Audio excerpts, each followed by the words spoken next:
आज काय झालं ना, मिस्टरांनी चिकन आणलं आणि म्हटले की बनव, तुझ्या पद्धतीनं बनव, तुला जशी आवडेल तशी बनव.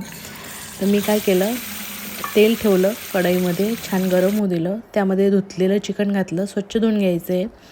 आणि एक चिरलेला कांदा आणि एक चिरलेला टमॅटो त्यामध्ये घालून घ्यायचं आहे. सोबतच हळद घातलेली आहे, 1 चमच धनेपूड घातलेली आहे आणि चवीपुरता मीठ त्यामध्ये घातलेलं आहे. आणि मस्त तेलामध्ये जे आहे ना, ते छानपैकी परतून घ्यायचं आहे सगळं.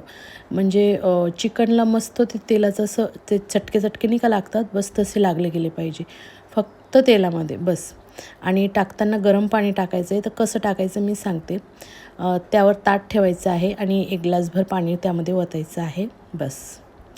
काय झालं ना, नेमकं मला ती गॅसवरती ठेवायची जाळी सापडली नाही वेळेवरती. तर खोबरं मी भाजायला घेतलं, छान खरपूस मस्त खोबरं भाजून घ्यायचं आहे. आणि भाजणं झालं की आपण ते एका साईडला काढून घेऊया. तसंच आपण कांदाही डायरेक्ट गॅसवरती भाजून घेणार आहोत. तव्यावरती भाजला तरी चालतो, पण एकदा तुम्ही गॅसवरती डायरेक्ट कांदा भाजून आणि तोचं वाटण घालून भाजी करून पहा. तर भाजी खूप चवदार लागते आणि त्याला अगदी गावरान अशी चव येते, जणू काही आपण चुलीवर भाजी बनवतो आहे. आता कांदा भाजून झालेला आहे, सॉरी, खोबरं भाजून झालेलं आहे. तर हे सगळं मी मिक्सिंग बाउलमध्ये टाकून घेतलं. कोथिंबीर टाकली भरपूर, अद्रक आणि लसूण टाकून घेतलेलं आहे, बस बाकी काहीच नाही. आणि थोडंसं पाणी घालून ते वाटून घ्यायचं आहे. एकाकडं चिकनसुद्धा मस्तपैकी शिजून झालेलं आहे. तर चिकन बाजूला ठेवून आता कढई घेतली, त्यामध्ये गरजे एवढं तेल घालायचं आहे आणि जे वाटण आपण काढलेलं आहे ते वाटण त्यामध्ये घालायचं आहे आणि तेलात एकसारखं मस्त परतून घ्यायचं आहे. साधारण 2 मिनटं परतलं गेलं की यामध्ये आपल्या घरातले सुके मसाले मी यामध्ये घालत आहे. त्यामध्ये हळद घातली, काळा मसाला घातलेला आहे, हा घरगुती काळा मसाला आहे. सोबतच लाल तिखट घालून घेतलेला आहे, धने जिरे पूड घालून घेतलेली आहे.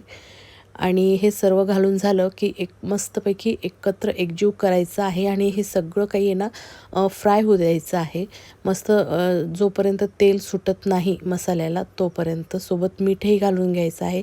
या मिठामुळं काय होतं ना, मसाला शिजायला मदत होते. तर एक 5 मिनटं आपण यामध्ये झाकण ठेवूया. तर तुम्ही पाहू शकता की एकदम छानपैकी मसाला हा तयार झालेला आहे. आजूबाजूने एकदम मस्तपैकी तेल सुटलेलं आहे. आता लगेचच आपण यामध्ये चिकन घालून घ्यायचं आहे आणि एकसारखं एकजीव करायचं आहे. तर तुम्ही अशा पद्धतीनं ग्रेव्हीही ठेवू शकतात.